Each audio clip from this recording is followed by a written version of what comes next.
नमस्कार विद्यार्थी मित्रांनो, आजच्या तासाला आपण अभ्यासणार आहोत बाजाराचे प्रकार। सामान्यतः बाजार म्हणजे विशिष्ट ठिकाण की ज्या ठिकाणी वस्तू आणि सेवांची खरेदी केली जाते त्या ठिकाणाला आपण बाजार म्हणतो। पण अर्थशास्त्रात बाजार म्हणजे एक विशिष्ट ठिकाण नसून अशी एक व्यवस्था आहे की ज्यामध्ये विक्रेते व ग्राहक प्रत्यक्ष किंवा अप्रत्यक्षरित्या एकमेकाच्या संपर्कात येतात आणि वस्तू आणि सेवांची देवाणघेवाण करतात। म्हणजेच बाजार म्हणजे एक ठिकाण नाही आहे, बाजार म्हणजे एक स्थळ नाही आहे, म्हणजे निवळ स्थळ नाही आहे, निवळ ठिकाण नाही, तर ज्या ठिकाणी वस्तू आणि सेवांची खरेदी केली जाते त्यालाही बाजार असं म्हटलं जात नाही। मग बाजार म्हणजे नेमकं काय, तर ते आपल्याला बाजाराची व्याख्या पाहिल्यानंतर लक्षात येईल। ऑगस्टिन कुर्नो या अर्थशास्त्रज्ञाच्या मतानुसार ज्या ठिकाणी वस्तूंची खरेदी विक्री केली जाते अशी एखादी विशिष्ट जागा म्हणजे बाजार नसून असा संपूर्ण भूप्रदेश की ज्यात खरेदीदार आणि विक्रेते यांचा परस्परांशी इतका जवळचा संबंध प्रस्थापित होतो की एखाद्या वस्तूची किंमत सहज आणि सर्वत्र लवकर समान होण्याची प्रवृत्ती असते। म्हणजे आपण सर्वसामान्य व्यवहारामध्ये ज्या अर्थानं बाजार लक्षात घेतो किंवा बाजार म्हणतो त्या अर्थानं अर्थशास्त्रामध्ये बाजार गृहीत धरला जात नाही।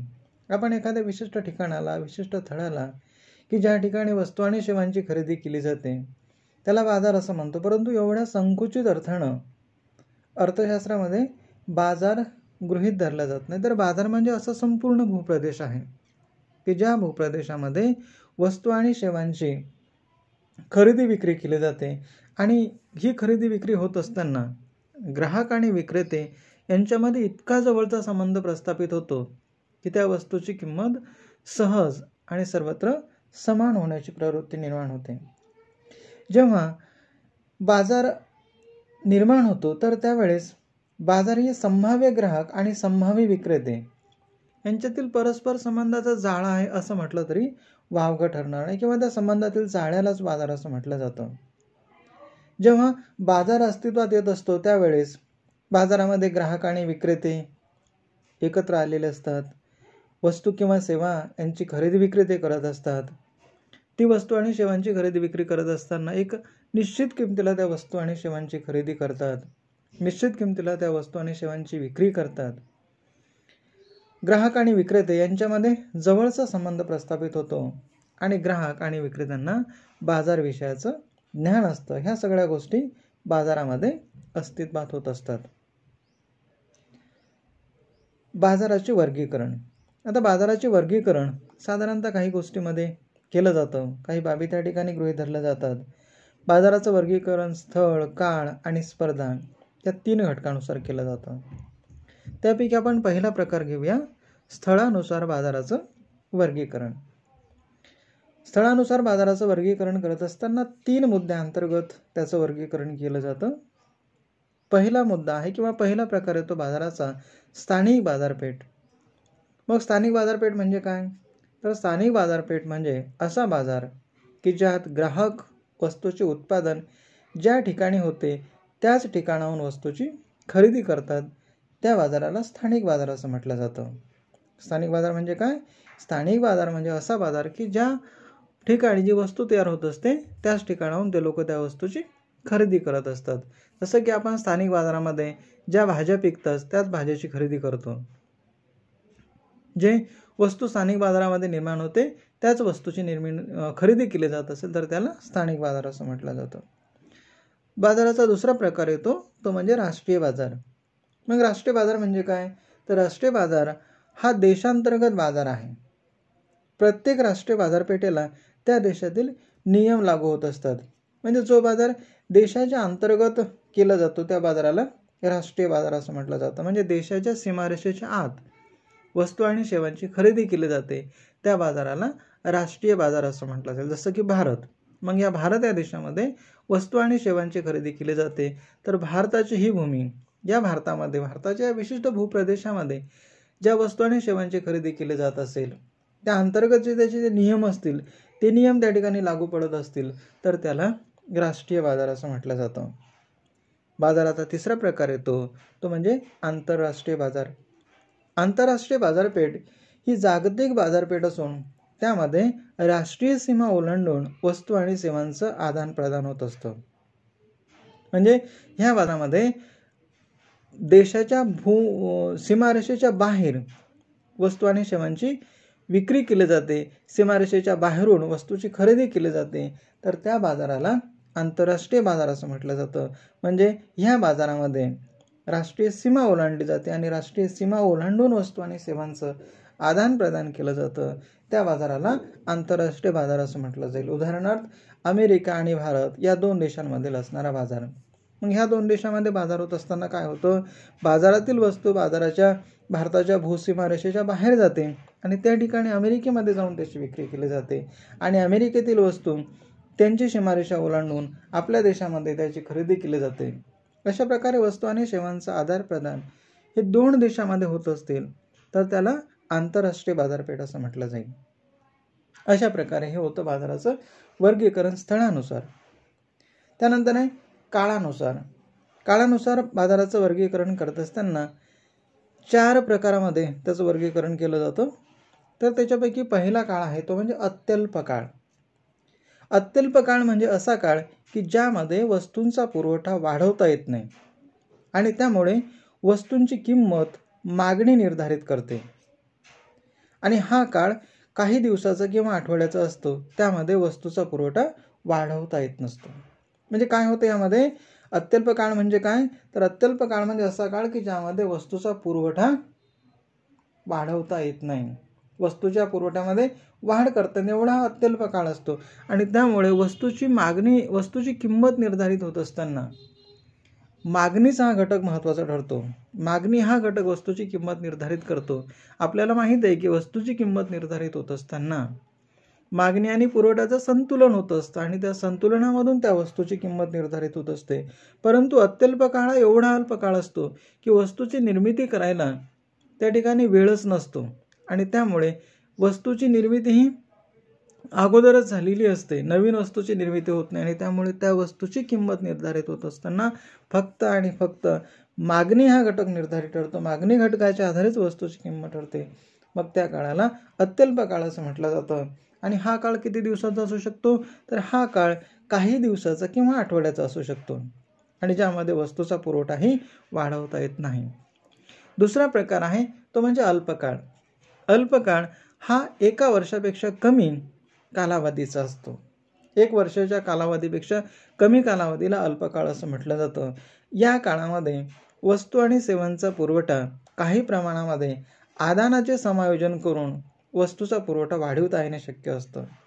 म्हणजे या अल्पकाळामध्ये काय होतं की वस्तूचा पुरवठा हा वाढवता येऊ शकतो, काही प्रमाणामध्ये आदानाचं समायोजन केलं जातं आणि त्याच्या आधारे वस्तूचा पुरवठा वाढवता येऊ शकतो. म्हणजे कारखाना 1 पाळीमध्ये चालू असताना तो 2 पाळ्यामध्ये चालवला जाऊ शकतो, 3 पाळ्यामध्ये कारखाना चालवला जाऊ शकतो. म्हणजेच काही प्रमाणामध्ये त्या आदानाचं समायोजन केलं जातं आणि समायोजन करून पुरवठा हा वाढवता येणं शक्य असतं. त्याला अल्पकाळ असं म्हटलं जातं. परंतु या अल्पकाळामध्ये देखील मागणी आणि पुरवठा ह्या 2 घटकामध्ये मागणीचा घटक जास्त वरचढ असतो. किंमत निर्धारित होत असताना मागणी हा घटक पुरवठा या घटकापेक्षा जास्त प्रभावी असतो. कारण अल्पकाळामध्ये देखील पाहिजे तेवढ्या प्रमाणामध्ये पुरवठा वाढवता येत नाही, काही प्रमाणामध्येच पुरवठा वाढवता येतो आणि हा काळ 1 वर्षापेक्षा कमी कालावधीचा असतो. तिसरा प्रकार आहे तो म्हणजे दीर्घकाळ. दीर्घकाळ हा असा कालावधी होय की ज्यात उत्पादनाचा घटक आणि उत्पादन खर्च बदलणे शक्य असतं. उत्पादनाचे घटक बदलता येतात. आपल्याला माहीत आहे की उत्पादनाचे 4 घटक आहेत, भूमी, श्रम, भांडवल आणि संयोजक. या घटकाच्या सहाय्याने उत्पादन करता येतं. मग ह्या दीर्घ कालावधीमध्ये उत्पादनाचे घटक वाढवता येतात. विशिष्ट भूमीच्या आधारे उत्पादन करत असताना भूमीच्या प्रमाणामध्ये वाढ करता येते, श्रमिकाच्या प्रमाणामध्ये वाढ करता येते, भांडवल आहे त्या भांडवलाचं प्रमाण वाढवता येतं, नवीन भांडवल उभारता येतं.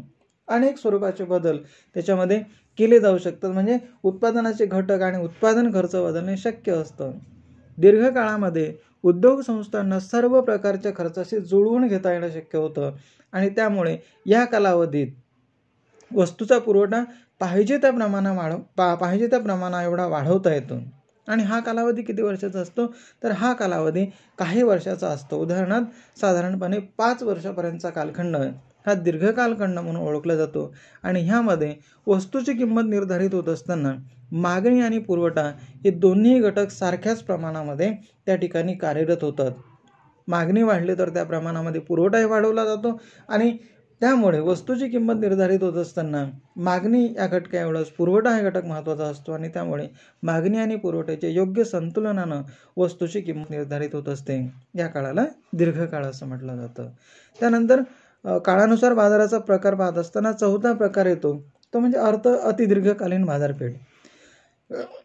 अतिदीर्घकाळ म्हणजे असा काळ की ज्यामध्ये उत्पादनाची सर्व आदाने स्थिर आणि बदलता येणं शक्य असतं. हा कालावधी 5 वर्षापेक्षा अधिक असतो. म्हणजे अतिदीर्घ काळामध्ये उत्पादनाची सर्व आदाने बदलता येतात, स्थिरही बदलता येतात आणि बदलतीही बदलता येतात. उत्पादनाचे काही घटक असतात, स्थिर उत्पादनाचे घटक आणि बदलते उत्पादनाचे घटक. मग स्थिर उत्पादनाचे घटक म्हणजे काय, जसं की कारखान्याची इमारत स्थिर उत्पादनाचा घटक आहे. म्हणजे उत्पादन किती एका वस्तूची निर्मिती केली असेल तरी कारखान्याच्या इमारतीला जेवढा खर्च येतो, जेवढं भाडं द्यायचं असेल तेवढं द्यावंच लागतं. आणि 100 वस्तूची जरी निर्मिती केलेली असेल तरी मात्र कारखान्याच्या इमारतीचं भाडं हे तेवढंच राहतं आणि त्यामुळे हा खर्च कुठला झाला, हा स्थिर खर्च आहे. आणि हा खर्च देखील बदलतो. म्हणजे कारखान्याची एका इमारतीऐवजी 2 इमारती त्या ठिकाणी निर्माण करता येतात. श्रमिकाची त्या ठिकाणी मागणी आयात करता येतं.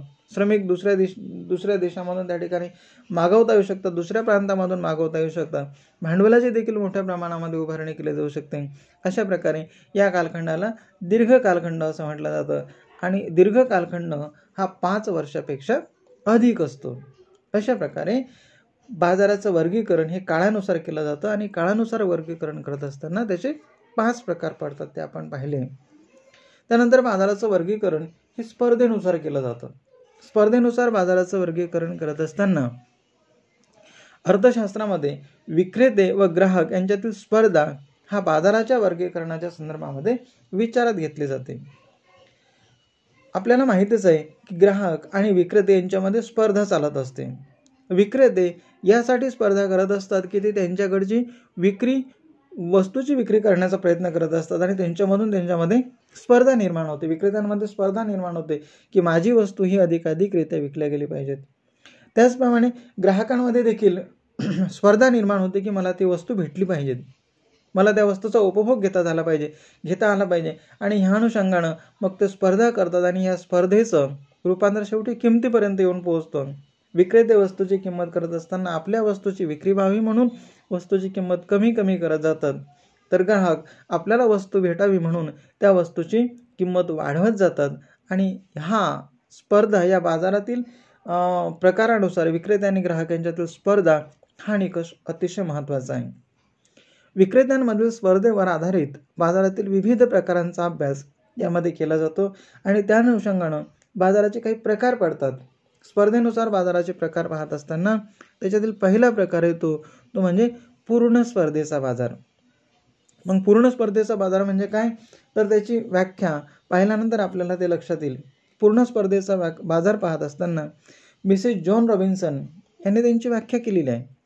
मिसेस जॉन रॉबिन्सन स्पर्धेच्या बाजाराची व्याख्या करताना ते म्हणतात की जेव्हा प्रत्येक उत्पादकाच्या उत्पादनाला असणारी मागणी ही पूर्ण लवचिक असते तेव्हा पूर्ण स्पर्धा अस्तित्वात येत असते.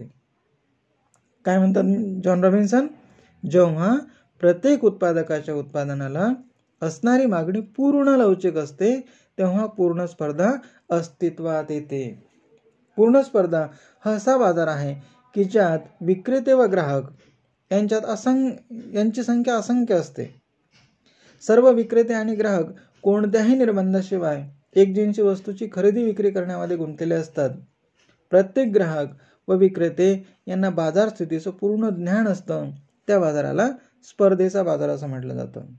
थोडक्यात काय, तर पूर्ण स्पर्धेच्या बाजारामध्ये ग्राहक आणि विक्रेत्याची संख्या ही असंख्य असते. सर्व विक्रेते आणि ग्राहक कोणत्याही निर्बंधाशिवाय एकजिनसी वस्तूची खरेदी विक्री करण्यामध्ये गुंतलेले असतात. तसेच ग्राहक आणि विक्रेते यांना बाजाराचं पूर्ण ज्ञान असतं. दुसऱ्या शब्दामध्ये मिसेस जॉन रॉबिन्सन यांनी काय म्हटलेलं आहे की जेव्हा प्रत्येक उत्पादकाच्या उत्पादनाला असणारी मागणी पूर्ण लवचिक असते तेव्हा पूर्ण स्पर्धा अस्तित्वात असते. आपण मागणी हा घटक पाहत असताना लवचिकतेचा अभ्यास केलेला आहे आणि ह्या ठिकाणी रॉबिन्सन यांनी काय म्हटलेलं आहे की प्रत्येक उत्पादकाच्या उत्पादनाला असणारी मागणी पूर्ण लवचिक असते. मग पूर्ण लवचिक मागणी म्हणजे काय? तर पूर्ण लवचिक मागणी म्हणजे अशी मागणी की ज्यामध्ये वस्तूच्या किमतीमध्ये अल्पसा बदल झाला असता मागणीमध्ये खूप मोठ्या प्रमाणामध्ये बदल होतो, त्याला पूर्ण लवचिक मागणी असं म्हटलं जातं. आणि त्यामुळे ह्या पूर्ण स्पर्धेच्या बाजारामध्ये वस्तूची किंमत थोडीशी जरी वाढली असेल तर लगेच त्या वस्तूची मागणी कमी केली जाते आणि वस्तूची किंमत थोडीशी कमी झाली असेल तर लगेच त्या वस्तूची मागणी वाढून त्या उत्पादकाकडचा असणारा वस्तूचा साठा, वस्तूचा पुरवठा हा त्या ठिकाणी संपून जातो. अशा प्रकारे जेव्हा प्रत्येक उत्पादकाच्या उत्पादनाला असणारी मागणी पूर्ण लवचिक असते तेव्हा पूर्ण स्पर्धा अस्तित्वात असते. मग या पूर्ण स्पर्धेची काही वैशिष्ट्ये ठरतात, तर त्या वैशिष्ट्याचाही अभ्यास करणं ह्या ठिकाणी अपेक्षित ठरतं, आवश्यक ठरतं. त्याच्यातील पहिलं वैशिष्ट्य आहे असंख्य विक्रेते व असंख्य ग्राहक. पूर्ण स्पर्धेच्या बाजारामध्ये असंख्य विक्रेते असतात व असंख्य ग्राहक असतात. आता असंख्य म्हणजे काय की जे असंख्य आहे, जे मोजता येत नाहीत, खूप मोठ्या प्रमाणामध्ये असतात, ज्याची संख्या किती आहे ते सांगता येत नाही, त्याला असंख्य असं म्हटलं जातं. आणि या पूर्ण स्पर्धेच्या बाजारामध्ये ग्राहकाची संख्याही असंख्य असते.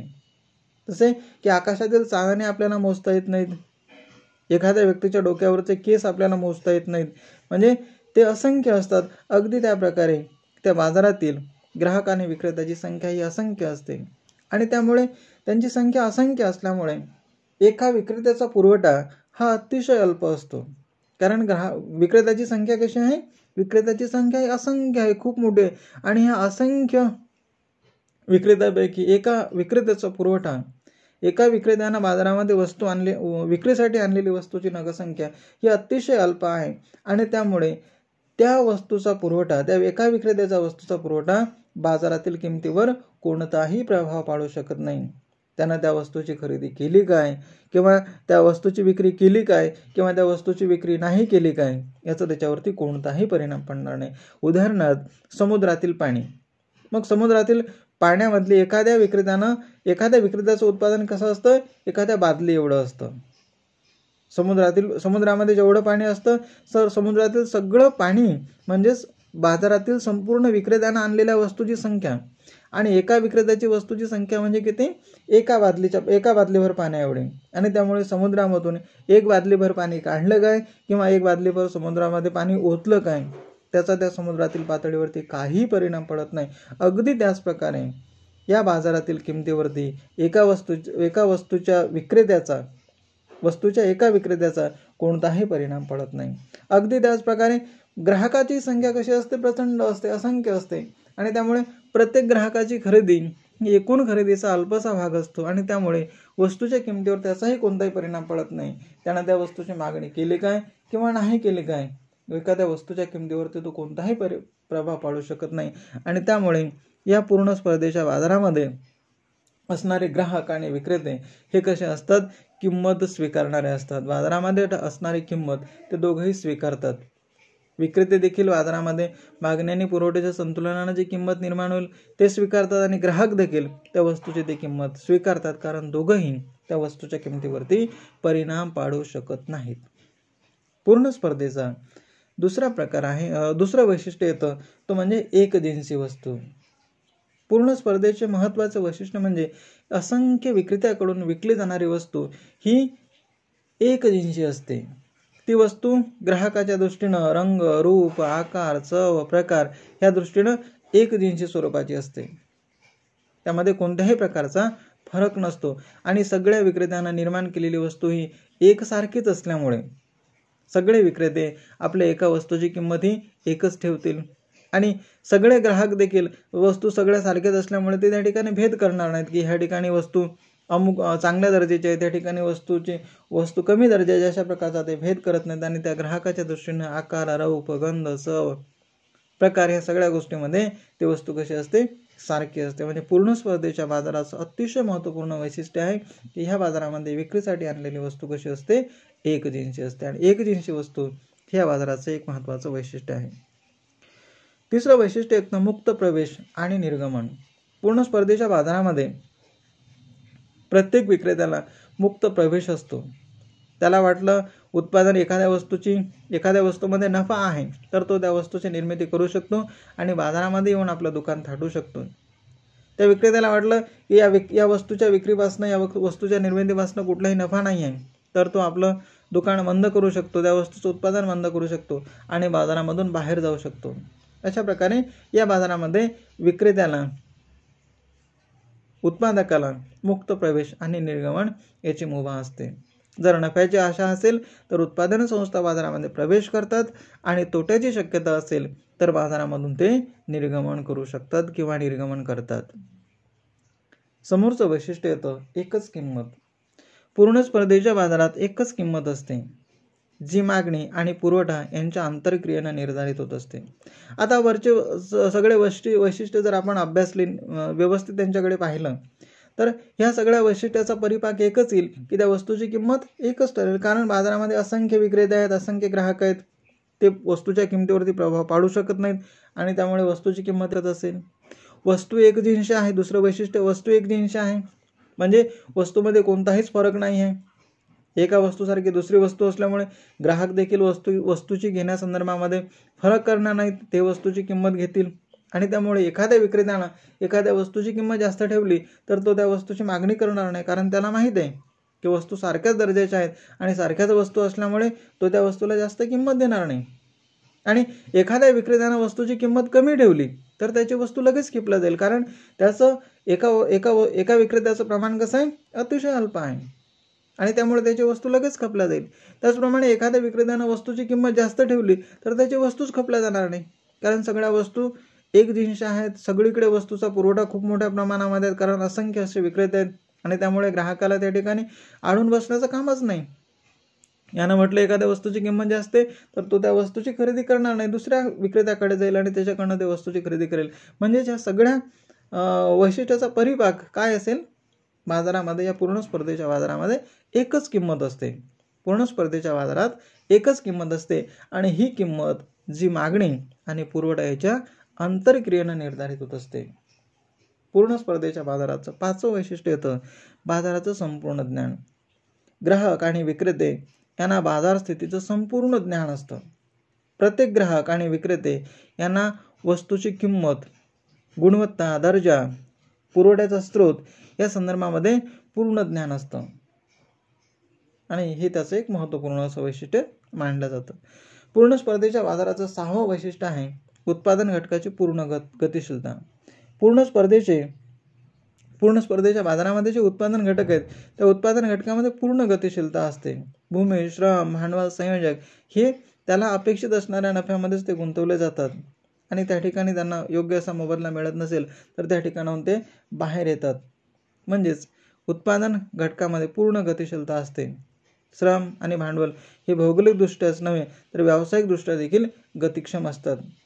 म्हणजे एखाद्या ठिकाणी श्रमिकाला समजा या ठिकाणी काम करतोय, या ठिकाणी त्यांना काम करत असताना त्यांना वाटलं की आम्हाला मिळणारा मोबदला कमी आहे तर ते सहज मुंबईला जातील आणि त्या ठिकाणी ते त्याचे श्रम विकतील. भांडवलामध्ये देखील भांडवलाचा पुरवठादार करणारे त्यांना वाटलं की इथं त्यांना कमी प्रमाणामध्ये व्याज मिळतं तर ज्या ठिकाणी त्यांना व्याज मिळेल त्या ठिकाणी आपलं ते भांडवल गुंतवतील आणि हे भौगोलिकदृष्ट्या नाही तर व्यावसायिकदृष्ट्या देखील गतिशील असतात. एका व्यवसायामधून दुसऱ्या व्यवसायामध्ये देखील ते जातात. पूर्ण स्पर्धेच्या बाजारातील 7वं वैशिष्ट्य येतं वाहतूक खर्चाचा अभाव. पूर्ण स्पर्धेच्या बाजारामध्ये वाहतूक खर्च येतच नाही, कारण असंख्य ग्राहक आहेत, असंख्य विक्रेते आहेत, सगळ्या ठिकाणी असणाऱ्या वस्तू सारख्याच आहेत आणि त्यामुळे एका ठिकाणाहून दुसऱ्या ठिकाणी वस्तू नेण्याचा प्रश्नच निर्माण होत नाही आणि त्यामुळे वाहतूक करावीच लागत नाही आणि वाहतूक करावी लागत नसल्यामुळे वाहतूक खर्चाचा या ठिकाणी अभाव असतो. त्यानंतर सरकारी हस्तक्षेप, निरहस्तक्षेपाचं धोरण हे पूर्ण स्पर्धेचं महत्त्वाचं असं वैशिष्ट्य आहे. याचा अर्थ आर्थिक घडामोडीमध्ये शासकीय हस्तक्षेपाचा संपूर्णतः अभाव असतो. अशा प्रकारे ही होती पूर्ण स्पर्धेच्या बाजाराची महत्त्वाची वैशिष्ट्ये जी आपण पाहिली. असंख्य विक्रेते व असंख्य ग्राहक. दुसरं वैशिष्ट्य एकजिन्सी वस्तू. तिसरं आहे मुक्त प्रवेश आणि निर्गमन. 4थं वैशिष्ट्य एकच किंमत. 5वं वैशिष्ट्य आहे बाजाराचे संपूर्ण ज्ञान. 6वं वैशिष्ट्य येतं उत्पादन घटकाची पूर्ण गतिशीलता.